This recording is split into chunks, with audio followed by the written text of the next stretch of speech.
Two people earn the same paycheck and live in the same city. One signs a lease, the other signs a mortgage. A decade later, their financial lives look completely different.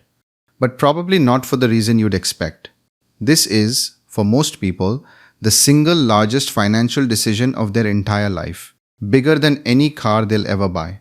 Bigger than most investments they'll make in their 20s.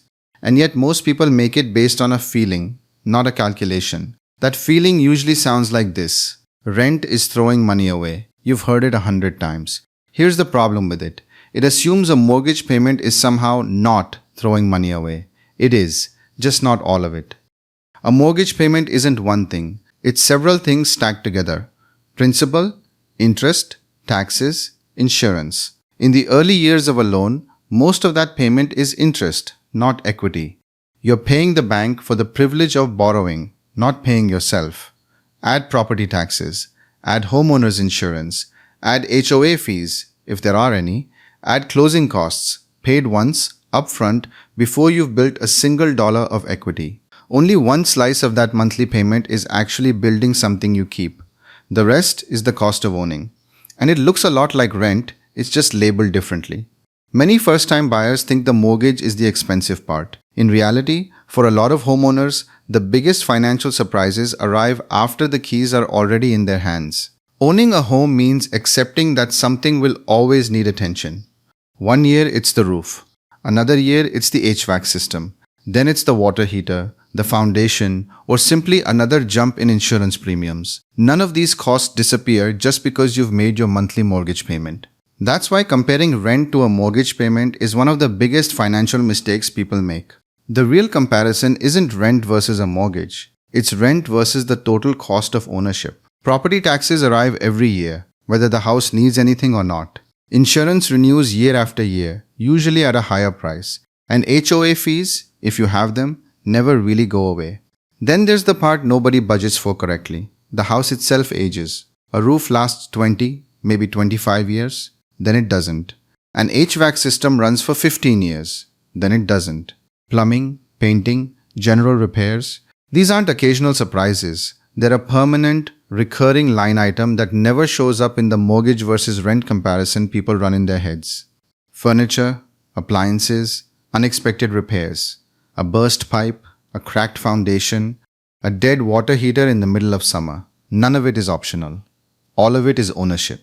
This is the number that actually matters. Not the mortgage payment alone, but the full cost of keeping the house standing, year after year.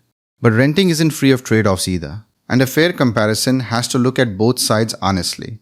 Renters build no equity. Every payment, forever, goes to someone else's asset, never yours.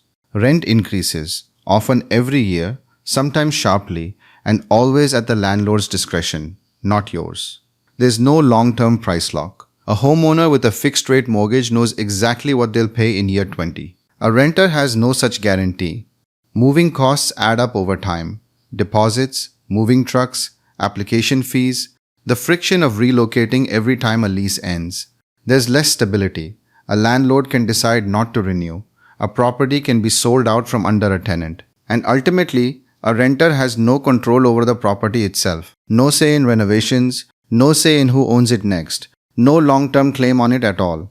Renting isn't wasting money, but it isn't free of cost either. It's a different set of trade-offs, not the absence of trade-offs.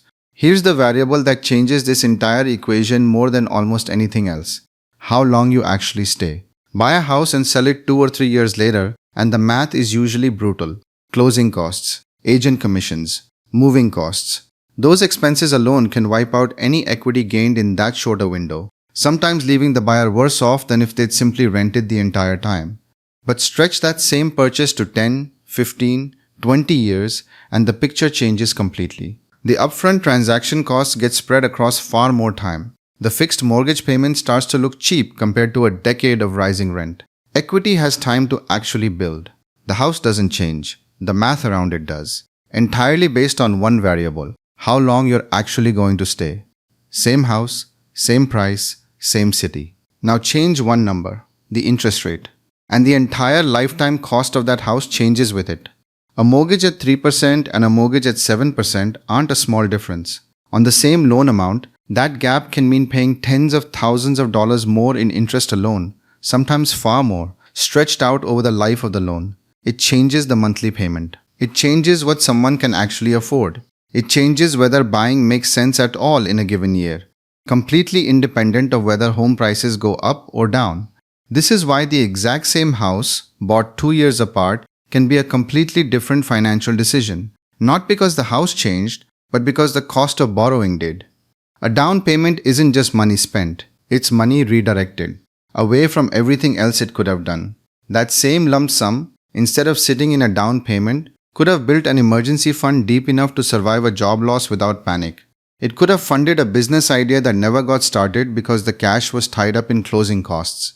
It could have gone toward retirement, decades of compounding ahead of it. It could have simply stayed liquid, giving someone the freedom to take a lower paying job they actually wanted or take a career risk without the pressure of a mortgage sitting over them. None of that shows up on a "here's your mortgage payment" spreadsheet. But it's real money, doing something else instead of doing this. Buying a home is also buying a commitment. Selling takes time. Selling costs money. And selling depends on a market that might not cooperate the exact year you need it to. That makes relocating harder. For a new job, a new relationship, a new opportunity in a different city entirely. Renting removes that friction almost completely. A lease ends and a renter can go anywhere. Take the job across the country. Try a new city for a year. Walk away from a bad situation without a house to sell first. That flexibility rarely gets counted as having economic value. But it does. The freedom to move quickly, without a property anchoring you in place, is worth something real, even if it never appears on a balance sheet. Buying in New York is not the same decision as buying in Dallas. Buying in San Francisco is not the same decision as buying in a small town 3 hours outside it. Home prices, rent prices, property taxes, local job markets, local growth. All of it varies wildly by location, and all of it changes the math completely. A market where rent is extremely high relative to home prices tilts the equation toward buying. A market where homes are expensive relative to rent tilts it the other way. There's no single national answer to should you rent or buy, because the honest answer was never national. It was always local. And here's the part that doesn't fit cleanly into any of this. Not everything about owning a home is financial. There's a sense of security that comes with a space that's fully yours. Community, put down over years in one place. Room for a family to grow. A sense of pride, of customization, of building something permanent instead of temporary.